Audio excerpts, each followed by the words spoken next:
Hello guys, welcome to V K explanation. Family by chosen എന്ന ഡ്രാമയാണ് നമ്മൾ കണ്ടുകൊണ്ടിരിക്കുന്നത്. അതിൻ്റെ ആദ്യത്തെ എപ്പിസോഡ് ഞാൻ ഇട്ടായിരുന്നു. അത് കാണാത്തവർ പോയി കാണുക. അതിൻ്റെ സെക്കൻഡ് എപ്പിസോഡിലേക്ക് എല്ലാവർക്കും സ്വാഗതം. സെക്കൻഡ് എപ്പിസോഡ് തുടങ്ങുന്നത് 2004 കാണിച്ചുകൊണ്ടാണ്. നമ്മുടെ 3 പിള്ളേരും അങ്ങനെ കളിച്ച് നടക്കുകയാണ്.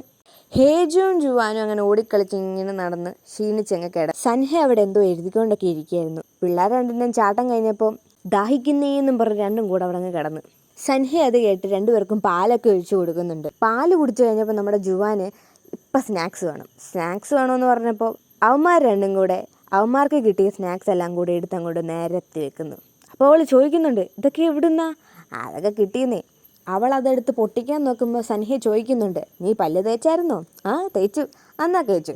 അതിൽ ഒരു സ്നാക്സ് മാത്രം റെയറാണ്, അത് എല്ലാ കടയിലൊന്നും കിട്ടത്തില്ലായിരുന്നു. അപ്പോൾ അത് കണ്ടപ്പോൾ അവൾക്ക് ഇപ്പോൾ കഴിക്കണ്ട എന്ന് ഉള്ള രീതിയിൽ അങ്ങനെ വെച്ചപ്പോൾ അവന്മാർ ചോദിക്കുന്നുണ്ട്, എന്തേ കഴിക്കുന്നില്ലേ? ഇല്ല, ഞാൻ എൻ്റെ കൂട്ടുകാരിയുടെ കൂടെ ഇരുന്ന് കഴിച്ചോളാം എന്ന് പറഞ്ഞു. അങ്ങനെ ബാക്കി സ്നാക്സ് അവർ 3 പേരും ഇങ്ങനെ കഴിക്കുമ്പോൾ ഹേജും പറയുന്നുണ്ട്, എന്നും ഞങ്ങൾക്കിങ്ങനെ കുറേ സ്നാക്സ് ഫ്രീ ആയിട്ട് കിട്ടുന്നുണ്ട്, അതെല്ലാം നമുക്കിങ്ങനെ ഒരുമിച്ചിരുന്ന് കഴിക്കാം എന്നൊക്കെ അവർ പറയുന്നുണ്ട്. അടുത്ത സീൻ സ്കൂളാണ്.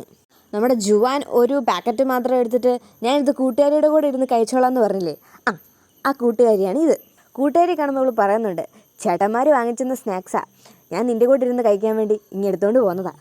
അത് കേട്ടുകൊണ്ട് ആ ക്ലാസ്സിൽ തന്നെ ഇരുന്നൊരു കൊച്ച്, നിൻ്റെ ഏത് ചേട്ടനാടി നിനക്കിത് വാങ്ങി തന്നത്? അപ്പോൾ ജുവാൻ പറയുന്നുണ്ട്, ഹേജുൻ ചേട്ടൻ വാങ്ങിച്ചു തന്നതാ. എന്തേ? ഞാൻ 10ഓളം കടയിൽ കയറി അവസാനത്തെ കടയിൽ നിന്ന് എനിക്കിത് കിട്ടിയത്. എന്നിട്ട് ഞാൻ അവന് വാങ്ങിച്ചു കൊടുത്തപ്പോൾ നിനക്കത് തന്നെന്നോ? ഇത് എൻ്റേതാടി താടിയെന്നും പറഞ്ഞുകൊണ്ട് ആ കൊച്ചവിടെ കിടന്ന് അലയ്ക്കാൻ തുടങ്ങി. പിന്നെ രണ്ടും കൂടെ വട്ടം നാരങ്ങ പോലെ കിടന്ന് ഓട്ടമായിരുന്നു. ഇത് ഞാൻ അവന് വാങ്ങിച്ചു കൊടുത്ത ഇത് എൻ്റേതാ? ഇല്ല, എൻ്റെ ചേട്ടൻ വാങ്ങിച്ചെന്നാൽ ഇത് എൻ്റേതാ, തരില്ല. പിന്നീട് അങ്ങോട്ട് അവൾ വളരും തോറും ഓരോ പെൺപിള്ളേർ ഇത് സൻഹയ്ക്ക് കൊടുക്കണം, ഇത് ഹേജുന് കൊടുക്കണം എന്ന് പറഞ്ഞ് ഓരോ കത്ത് അല്ലാതെ ഗിഫ്റ്റ്സൊക്കെ അവളെ കൊടുത്തുവിടും. ഇതവനെ കൊടുക്കണേ, അവൻ വായിച്ചിട്ട് റിപ്ലൈ തരുവാണ്, വന്ന് പറയണേ എന്നൊക്കെ പറഞ്ഞുകൊണ്ട് ജുവാൻ ഇതെല്ലാം കൊണ്ട് അവന്മാരെ കാണിക്കും. പക്ഷെ അവന്മാരൊട്ടോ ഇത് മൈൻഡ് ചെയ്യത്തുമില്ല. അവന്മാർ മൈൻഡ് ചെയ്യാത്തോണ്ട് ഈ പെൺപിള്ളേർ ഓർക്കുന്ന ഇവക്ക് അവന്മാരോട് ആരോടോട് ഇഷ്ടമാണ്, അങ്ങനെ അല്ലെ ഇവള് അവന്മാർ ഇതൊന്നും കൊണ്ട് കാണിക്കുന്നില്ല, എന്താടി നീ അവന്മാർ ഇതൊന്നും കാണിക്കാത്തെന്ന് പറഞ്ഞാൽ അവക്കിട്ട് തല്ലുകൊടുക്കും. പിന്നെ നമ്മളെ കുറച്ചുകൂടെ വർഷങ്ങൾ കഴിഞ്ഞുള്ള സീനാണ് കാണിക്കുന്നത്. ഹേജുനും സൻഹയും ജുവാനും അങ്ങനെ ബസ്സിൽ പൊയ്ക്കൊണ്ടിരിക്കുകയാണ് സ്കൂളിലേക്ക്. സൻഹയെ ചെറിയൊരു മയക്കത്തിലാണ്. മറ്റവർ രണ്ടും അവരുടെ പേരിൻ്റെ അവസാനം ശരിയല്ലെന്നും പറഞ്ഞിങ്ങനെ പറഞ്ഞുകൊണ്ടിരിക്കുക. കാരണം ഇവർ 3 പേരുടെ മക്കളായതുകൊണ്ട് തന്നെ ഇവരൊരു ഫാമിലി പോലെ ജീവിക്കുന്നു എന്നേ ഉള്ളൂ. പക്ഷേ ഇവരുടെ സർനെയിം വേറെയാണല്ലോ, അതൊരു പ്രശ്നമാണെന്നും പറഞ്ഞ് നമ്മുടെ ജുവാൻ. പിന്നെ ഹേജു ആളുടെ പഠിത്തത്തെ പറ്റി പറഞ്ഞുകൊണ്ടിരിക്കുകയായിരുന്നു. കഴിഞ്ഞ സെമസ്റ്ററിൽ പഠിച്ച പോലൊക്കെ നീ ഈ സെമസ്റ്ററിലും പഠിക്കണം എന്നൊക്കെ. പിന്നെ അവൻ അവളോട് പറയുന്നുണ്ട്, ഇനി ആരെങ്കിലും നിൻ്റെ മെക്കെട്ട് കയറാൻ വന്നാൽ നീ എന്തോ ചെയ്യുന്നു ചോദിക്കുന്നുണ്ട്. അപ്പോൾ സൻഹ അപ്പുറത്തിരുന്ന് പറയുന്നുണ്ട്, ടീച്ചറിനെ വിളിക്കണം, അല്ലാതെ എന്ത്? ഹേജുവിന് അവൻ്റെ വായ അടച്ചിട്ട് ജുവാനോട് അവൻ പറയുന്നുണ്ട്, നീ ഒരു സൈക്കോയെ പോലെ പെരുമാറണം, അതാവുമ്പോൾ ആരും ഇനി നിൻ്റെ മെക്കെട്ട് കയറാൻ വരത്തില്ല. അടുത്ത സീനിൽ സ്കൂളിൽ തന്നെയുള്ള 2 പെൺപിള്ളേർ സൻഹയ്ക്കും ഹേജുവിനും ഗിഫ്റ്റ് കൊടുക്കാൻ വേണ്ടി ജുവാനെ വിളിച്ച് നിർത്തിയേക്കുക. ജുവാൻ അത് വാങ്ങിയിട്ട് അവർക്ക് 2 പേർക്കും 2 ലെറ്റർ പോലെ നീട്ടുന്നുണ്ട്. അതിനകത്ത് കുറേ ഡിമാൻഡുകളുണ്ട്.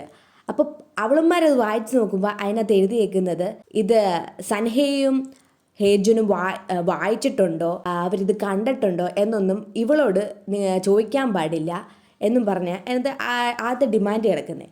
അപ്പോൾ അവൾ പറയുന്നുണ്ട്, ഇന്നത് നടുക്ക് നിങ്ങൾ സൈൻ ചെയ്യണമെന്നൊക്കെ പറയുന്നു. അവളുമാരത് വായിച്ചിട്ട് അത് കീറിയൊരു കളഞ്ഞിട്ട്, നീ അവന്മാരുടെ സ്വന്തം അനിയത്തി പോലുമല്ല, പിന്നാണോ നീ കൂടുതൽ വിളച്ചെടുക്കുന്നതെന്നും പറഞ്ഞ് അവളുമാരെ അവളെ പിടിച്ചൊരു തള്ളങ്ങ് തള്ളുന്നു. അവൾ നിലത്ത് വീണ് അവളുടെ കയ്യെ കുറച്ച് പരിക്കൊക്കെ പറ്റുന്നുണ്ട്. അപ്പോൾ അവൾ ഹേജും പറഞ്ഞ വാക്കുകൾ ഓർക്കുന്നു, സൈക്കോ ആയാലേ പറ്റത്തുള്ളൂ എന്ന്. അങ്ങനെ അവളവിടെ നിന്ന് ഇങ്ങനെ അക്കം പിക്കം പൊക്കമ്പേളെ ചൊല്ലിയിട്ട് ഒരുത്തയെ പിടിച്ചുകൊണ്ട് ഒറ്റ ഓട്ടം വെച്ചും കൊടുക്കുന്നു. അവൾ വലിച്ചുകൊണ്ട് വേറൊരുത്തയും കൊണ്ട് ഓടി. പക്ഷെ അവൾ തന്നെ സ്ലിപ്പായി. സ്കൂളിൻ്റെ അവിടെ തന്നെ ഒരു എന്താ പറയുക, ചള്ളക്കുരിയല്ല, പൂളല്ല സംഭവം, വേറെ എന്തോ ഒരു വെള്ളം കെട്ടിക്കിടക്കുന്ന സ്ഥലം ഉണ്ടായിരുന്നു. ജുവാൻ തന്നെ സ്ലിപ്പായി വീണു. അടുത്ത സീനിൽ ജുവാൻ ഇങ്ങനെ വീണു എന്നറിയിക്കാൻ വേണ്ടി ജുവാൻ്റെ കൂട്ടുകാരി ഹേജുവിൻ്റെ അടുത്തേക്ക് ഓടുന്ന സീനാണ്. ഹേജുൻ അവിടുത്തെ തന്നെ ഫേമസ് ബാസ്കറ്റ്ബോൾ പ്ലെയറാണ്. അവിടെ മാച്ച് നടന്നുകൊണ്ടിരിക്കുകയായിരുന്നു. അതിനവർ ജയിക്കുകയും ചെയ്തു. അങ്ങനെ ജയിച്ചതിൻ്റെ സന്തോഷത്തിൽ അവൻ നിൽക്കുമ്പോഴാണ് അവളുടെ കൂട്ടുകാരി ഓടി വന്ന് ജുവാൻ്റെ പേരിങ്ങനെ അണച്ചണച്ച് പറഞ്ഞപ്പോഴേ അവന് എന്തോ സംശയം തോന്നി. അവൻ അങ്ങോട്ട് പോയി. ജുവാനെ കാണിക്കുമ്പോൾ അവൾ ആ വീണെടുത്ത് കിടന്നിങ്ങനെ ഏതാണ്ട് മുങ്ങിപ്പോകുന്ന പോലെ കിടന്ന് കാണിക്കുക. അപ്പം വേറെ പിള്ളേരെ കിടന്ന് പറയുന്നുണ്ട്, എടി അതിന് ആഴമൊന്നുമില്ല, എണ്ണീറ്റ് വാടിയെന്ന്. അത് കേട്ടപ്പോൾ അവൾക്ക് അപ്പോഴാണ് ബോധം വന്ന്. അവൾ എണ്ണീറ്റ് പിന്നെ നടന്നിങ്ങനെ കയറി വന്നു. അങ്ങനെ സ്കൂൾ മൊത്തം അറിഞ്ഞ് ഏതോ ഒരു കൊച്ച് ഇങ്ങനെ വീണു എന്ന്. നമ്മുടെ സൻഹി ഇത് കേട്ടു, പക്ഷേ ആരാന്ന് അവൻ അറിയത്തില്ലല്ലോ. അപ്പോൾ അവൻ്റെ ക്ലാസ്സിൽ തന്നെ ഉള്ള വേറൊരു കൊച്ച് പറഞ്ഞു, എടാ നിൻ്റെ അനിയത്തിയാണെന്ന് സംശയം ഉണ്ടറാന്ന്. അത് കേട്ടറിഞ്ഞ് അവനും അങ്ങോട്ട് ഓടി.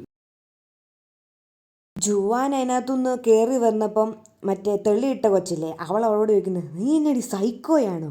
ഓ, ഞാൻ സൈക്കോയാണല്ലേ, ഞാൻ സൈക്കോയായിട്ട് നിനക്ക് തോന്നിയില്ലേ എന്നൊക്കെ പറഞ്ഞ് അവളുടെ മെക്കെട്ടോട്ട് അവൾ കയറാൻ നോക്കി. അപ്പോൾ അവൾമാരെല്ലാം ഒന്ന് വിചാരിക്കുന്നുണ്ട്, ഇവക്ക് വട്ടാണോ ദൈവമേന്ന്. പിന്നെ ജുവാനാണെങ്കിൽ എനിക്ക് കാല് വേദനിക്കുന്നു, നീ എന്നെ വീഴ്ചില്ലേ, എന്നെ വേദനിപ്പിച്ചില്ലേ എന്നൊക്കെ പറഞ്ഞ് അവിടെ കിടന്ന് ഭയങ്കര ആക്ടിങ്. ഉടനെ നമ്മുടെ ചേട്ടന്മാർ രണ്ടും കൂടി ഓടി വന്നു. ആദ്യം നമ്മുടെ ഹേജുവിനാണ് വന്നത്. ഹേജു വന്നപ്പോഴത്തേക്കിന് ബാക്കി പെൺപിള്ളേരെല്ലാം കൂടെ ഓ ഹോട്ട് പോയി എന്നും പറഞ്ഞ് തുടങ്ങി. അവളിങ്ങനെ നനഞ്ഞു കുളിച്ച് നിൽക്കുന്നത് കണ്ടപ്പോൾ അവൻ ഇട്ടേക്കുന്ന ഡ്രസ്സ് അങ്ങോട്ട് ഊരി അവളെ തുടച്ചു. ഇങ്ങനെ തുടച്ചപ്പോഴത്തേക്കും അവൾ എന്നെ വേർപ്പ് നാറ്റവാടാ, മാറ്റടാന്നും പറഞ്ഞുകൊണ്ട് അവൾ. അപ്പോഴത്തേക്ക് നമ്മുടെ സൻഹയും വന്നു. സൻഹയെ ക്ലാസ്സിൽ നിന്ന് ഓടിയപ്പോഴൊരു എക്സ്ട്രാ കോട്ടും എടുത്തുകൊണ്ടാണ് പോയേ. അത് അവൾക്ക് കൊടുത്തു. അവന്മാർ രണ്ടും കൂടെ ഇവളെ ഇങ്ങനെ കയറി എന്ന് കണ്ടപ്പോഴേ ബാക്കി പെൺപിള്ളേർക്കെല്ലാം അങ്ങ് ജലസായി. ജുവാൻ ഇങ്ങനെ എങ്ങനെയുണ്ട് എൻ്റെ പരിപാടി എന്ന് പറഞ്ഞ് ഇങ്ങനെ ഇളിച്ചു കാണിച്ചപ്പം സൻഹ ഉടനെ ഹേജുവിൻ്റെ ചെവിക്കും പിടിച്ച് രണ്ടെണ്ണത്തിനെ വലിച്ചുകൊണ്ടങ്ങ് പോയി.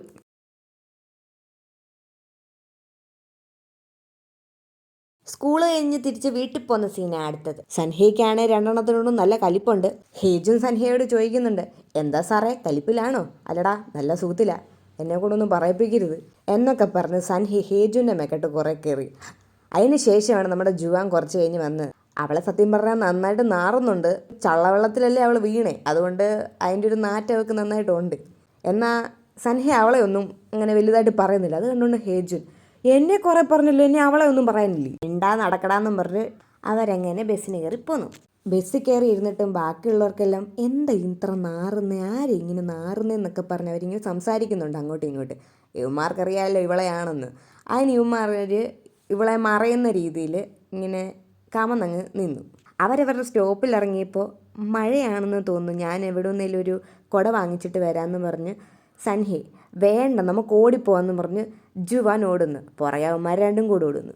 അവരങ്ങനെ ഓടി ഒരു കടയുടെ മുന്നിലെത്തിയപ്പോൾ അവർ തന്നെ വീടിനടുത്തുള്ള 2-3 ആൻറ്റിമാർ അതിലെ കൂടെ പോകുന്നുണ്ട്. അവരവരെ കണ്ടപ്പോൾ ആ പിള്ളേരെ എന്നോടെന്നൊക്കെ ചോദിക്കുന്നു. പിള്ളേരെല്ലാം അങ്ങ് വളർന്നു പോയിന്നേ, പിന്നെ അവർ വലുതാവാതെ ഇത്രയും വർഷമായതല്ലേ എന്ന് പറഞ്ഞ് മറ്റേ ആൻറ്റി, ആ കറുപ്പിട്ട ആൻറ്റി, നിങ്ങൾ 3 പേര് ഒരുമിച്ചായതൊക്കെ എങ്ങനെയാണെന്ന് ഓർക്കുന്നുണ്ടോ പിള്ളേരെ എന്നിങ്ങനെ ചോദിക്കുമ്പോൾ നമ്മുടെ ജുവാൻ പറയുന്നുണ്ട്, ഞങ്ങൾ സ്പെഷ്യൽ ആൻറ്റി എന്നിങ്ങനെ.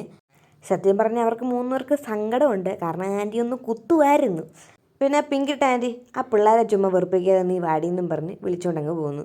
ഓ അവരെന്തേലും പറയട്ടെ, നമ്മൾ സ്പെഷ്യലാണെന്ന് നമുക്കറിയത്തില്ലെന്നും പറഞ്ഞ് സൻഹേ. അങ്ങനെ അവരോടി വീട്ടിലെത്തുന്നു. പിന്നെ എല്ലാവരും ഇരുന്ന് രാത്രി ഫുഡ് കഴിക്കുന്ന സീനാണ്. ജുവാൻ അപ്പനോട്, അപ്പൻ എപ്പോഴും സൻഹയ്ക്ക് ഇഷ്ടമുള്ള ഫുഡ് മാത്രമേ ഇപ്പോൾ ഉണ്ടാക്കുന്നുള്ളൂ എന്ന് പറഞ്ഞ് കുറ്റം പറയുന്നു. അപ്പം പറയുന്നുണ്ട്, അത് നിനക്ക് ഇഷ്ടമാണല്ലോ, പിന്നെ എന്നാ കഴിക്കങ്ങോട്ട്. അങ്ങനെ അവർ സംസാരിക്കുന്നതിൻ്റെ ഇടയ്ക്ക് സൻഹയ്ക്ക് അവൻ്റെ മുത്തശ്ശി, അവൻ്റെ അമ്മയുടെ ഫോൺ കോൾ വരുന്നുണ്ട്. പക്ഷെ അവൻ എടുക്കുന്നില്ല, അത് കട്ടാക്കി വിടുക. അവനെ വിളിച്ചിട്ട് ഇങ്ങനെ എടുക്കാത്തതുകൊണ്ട് അമ്മൂമ്മ അവൻ്റെ അപ്പനെ വിളിക്കുന്നുണ്ട്. അപ്പനെ വിളിക്കുമ്പോൾ അപ്പൻ എടുക്കുന്നുണ്ട്, എടുത്ത് സംസാരിക്കാനായിട്ട് വെളി ഇറങ്ങിപ്പോകുന്നുണ്ട്. ജുവാൻ ഇത് കണ്ടുകൊണ്ട് ചോദിക്കുന്നുണ്ട്, അമ്മൂമ്മയ്ക്ക് മോളുടെ കൂടെ പുതിയ ഭർത്താവിൻ്റെ കൂടെ അവിടെ പോയി എങ്ങാനും താമസിച്ചൂടെ? പുതിയ മരുമോൻ ഡോക്ടറൊക്കെ അല്ലേ, അവിടെ എങ്ങാനും പോയി എന്നെ താമസിക്കാൻ പാടില്ലേ എന്നുള്ള രീതിയിൽ സംസാരിക്കുന്നു. അത് പക്ഷേ നമ്മുടെ സൻഹയ്ക്ക് അങ്ങോട്ട് ഇഷ്ടപ്പെടുന്നില്ല, അവന് വിഷമം വരുന്നുണ്ട്. അവൻ്റെ അമ്മയെ പറ്റി കേൾക്കുമ്പോൾ അവന് പെട്ടെന്ന് വിഷമം വന്നു.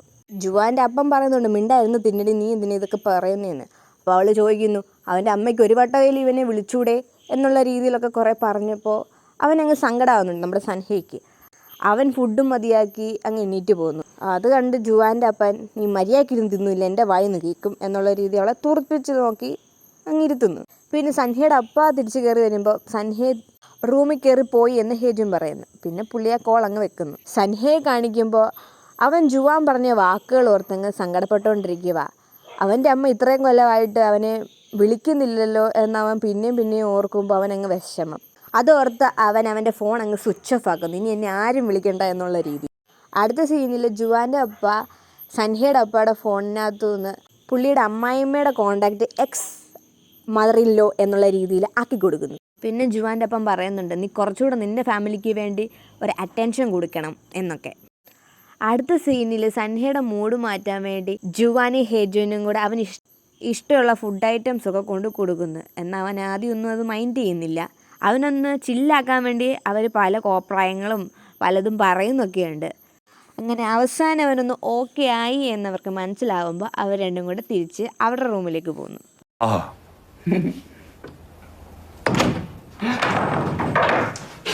പിന്നീട് അടുത്ത ദിവസം സ്കൂളാണ് കാണിക്കുന്നത്. അവൻ സ്കൂളിൽ അവൻ്റെ പ്രൊഫസറെ കണ്ടിറങ്ങുമ്പോൾ അവൻ്റെ ക്ലാസ്സിൽ തന്നെ പഠിക്കുന്ന വേറൊരു കൊച്ച് അവനെ വിളിച്ചുകൊണ്ട് എന്തോ കാര്യം പറയാനുണ്ടെന്നും പറഞ്ഞുകൊണ്ട് കൊണ്ടുപോകുന്നു. നമ്മുടെ ജുവാനെയും കൂട്ടുകാരെയും കാണിക്കുമ്പോൾ അവരിങ്ങനെ ചേട്ടന്മാരുടെയൊക്കെ കാര്യം പറഞ്ഞിങ്ങനെ നടക്കുക.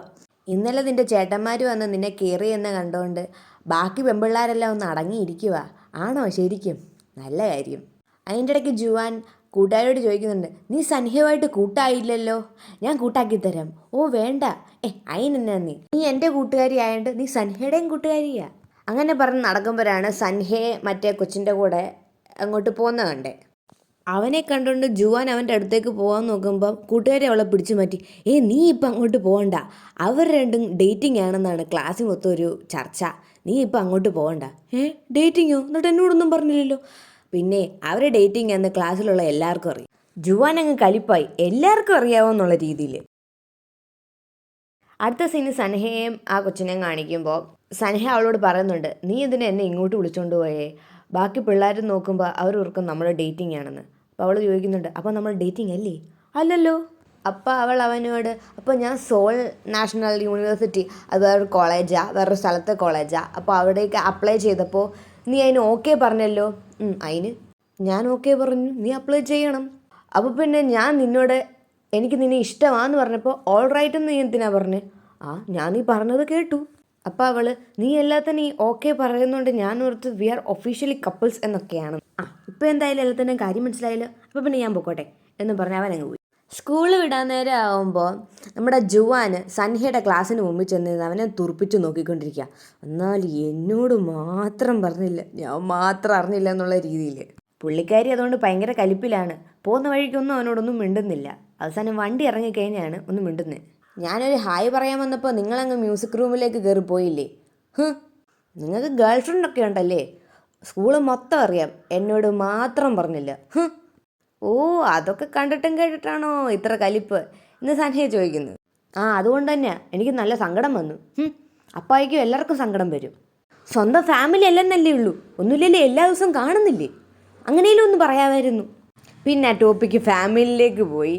നമ്മൾ ഒരേ ഫാമിലി അല്ല എന്നും നമ്മുടെ ബ്ലഡ് ഗ്രൂപ്പ് ഒന്നല്ലെന്നും നമ്മുടെ സർനെയിം ഒന്നല്ലെന്നും ഉള്ള ടോപ്പിക്കായി. അങ്ങനെ പിന്നെ രണ്ടെണ്ണം കൂടെ അവിടെ കിടന്ന് കരച്ചിലായി. സൻഹയെ പിന്നെ ഈ കരഞ്ഞുകൊണ്ട് നടക്കുന്നതിൻ്റെ കൂടെ ഒന്നും നടക്കാൻ എനിക്ക് പറ്റത്തില്ല, അതിന് ആര് കരഞ്ഞു എന്നും പറഞ്ഞ് പിന്നെ രണ്ടും ഓക്കെ ആയി.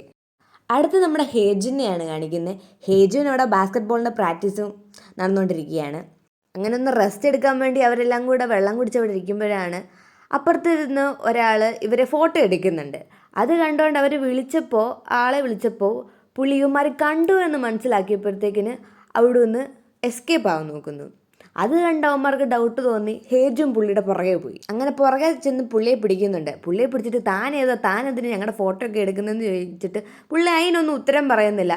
എന്നെ വിടറാ ചെറുക്ക എന്നുള്ള രീതി പുള്ളി അവനോട് പറയുക. അവനാണെങ്കിൽ പുള്ളിയുടെ കോളർ കയറി പിടിച്ചിട്ടുണ്ടായിരുന്നു. എന്നെ വിടറാ, നിന്നെ ഇങ്ങനെയൊക്കെയാണ് മൂത്തവരോട് പെരുമാറാൻ പഠിപ്പിച്ചേക്കുന്നത് എന്നൊക്കെ അവനോട് ചോദിക്കുന്നുണ്ട്. അവനാണ് വിടുന്നുമില്ല. അങ്ങനെ പുള്ളി വഴുതി മാറി പോകുന്നുണ്ട്. പക്ഷെ പുള്ളിയുടെ ക്യാമറ അവിടെ വീഴുന്നുണ്ട്. അവൻ ആ ക്യാമറ എടുത്ത് നോക്കുമ്പോൾ അവൻ്റെ കൂട്ടുകാരനെ ഓടി വരുന്നുണ്ട്. ആ പുള്ളി പോയോടാന്ന് ചോദിച്ചിട്ടുണ്ട്. ആ ക്യാമറ കിട്ടിയല്ലോ. ആ ക്യാമറ നോക്കുമ്പോൾ ഹേജുനെയാണ് ആ പുള്ളി ടാർഗറ്റ് ചെയ്തേക്കുന്നതെന്ന് മനസ്സിലായി. അപ്പോൾ മറ്റേ കൂട്ടുകാരൻ, അവൻ്റെ കൂടെയുള്ള കൂട്ടുകാരൻ ചോദിക്കുന്നുണ്ട്, എടാ നിൻ്റെ അമ്മ സോളിലാണെന്നല്ലേ അന്ന് നീ പറഞ്ഞത്, ഇനി അമ്മ പറഞ്ഞു വിട്ടത് വല്ലതും ആണോ എന്നവനിങ്ങനെ ഡൗട്ട് ചോദിക്കുമ്പോൾ അവനിങ്ങനെ ഫ്ലാഷ് ബാക്ക് ഓർക്കുന്നുണ്ട്. അമ്മ സോളിലേക്ക് പോവുക പിന്നെ വരാമെന്ന് അവനോട് പണ്ട് പറഞ്ഞ് അവൻ ഓർക്കുന്നുണ്ട്. പക്ഷെ അവൻ ആ വിഷയം മാറ്റാൻ വേണ്ടി വേറെ വല്ല സ്കൂളിലെ ആൾക്കാർ എൻ്റെ ഗെയിം എങ്ങനെയാണെന്നൊക്കെ കാണാൻ വേണ്ടി ഒരു സ്പൈയെ വിട്ടതായിരിക്കും, അതാവാനേ ചാൻസ് ഉള്ളൂ. അടുത്ത സീൻ നമ്മുടെ ജുവാൻ്റെ പപ്പയാണ് കാണിക്കുന്നത്. പുള്ളി റെസ്റ്റോറൻ്റൊക്കെ അടച്ചുപൂട്ടി അങ്ങോട്ട് ഇറങ്ങാൻ തുടങ്ങുമ്പോഴാണ് നമ്മുടെ ഹേജുൻ്റെ ആൻറ്റി നേരത്തെ അവൻ്റെ അമ്മ പണ്ട് അവനെ നോക്കണമെന്നും പറഞ്ഞൊരു പുള്ളിക്കാരി ഏൽപ്പിച്ചില്ലേ, ആ പുള്ളിക്കാരിയാണ് ഇത്. പുള്ളിക്കാരി ഇപ്പോൾ ക്യാരിങ് ആണ്. ഹേജുനെ കാണാനും എല്ലാവരെയും കാണാനും വേണ്ടിയാണ് വന്നത്. അങ്ങനെ പുള്ളിക്കാരിയും ജുവാൻ്റെ പപ്പായും ഇരുന്ന് സംസാരിക്കുക. ഹേജുൻ്റെ ആൻറ്റി എല്ലാവർക്കും വേണ്ടി കുറേ ഗിഫ്റ്റ്സൊക്കെ, കുറേ ഡ്രസ്സും അങ്ങനത്തെ സാധനങ്ങളൊക്കെ കുറേ കൊണ്ടുവന്നിട്ടുണ്ടായിരുന്നു. അതെല്ലാം കൊടുത്ത് കുറച്ച് നേരം സംസാരിച്ച് പുള്ളിക്കാരി ഇങ്ങ് ഇറങ്ങി. അങ്ങനെ ഇറങ്ങി വരുന്ന വഴിക്ക് നമ്മുടെ ഹേജുൻ തിരിച്ച് വീട്ടിലോട്ട് വരുമായിരുന്നു. അവനും ആൻറ്റിയെ കണ്ടുടനെ ആൻറ്റി എന്നും പറഞ്ഞുകൊണ്ട് ചെന്നു. ഈ സമയത്ത് ആൻറ്റി ഇങ്ങോട്ട് വരേണ്ട വല്ല ആവശ്യം ഉണ്ടായിരുന്നോ? ഒന്ന് വിളിച്ചിരുന്നാൽ ഞാൻ അങ്ങോട്ട് വരത്തില്ലായിരുന്നോ എന്നൊക്കെ ചോദിക്കുന്നുണ്ട്. അങ്ങനെ അവരും കുറച്ച് നേരം ഇങ്ങനെ സംസാരിച്ച് തിരിച്ച് ആൻറ്റിയെ വിടാൻ നേരത്ത് ആൻറ്റിയുടെ അവൻ പൈസ കൊടുക്കുന്നുണ്ട്, ഞാൻ കൊടുക്കാം ആൻറ്റി എന്നുള്ള രീതിയിൽ ടാക്സിക്ക്.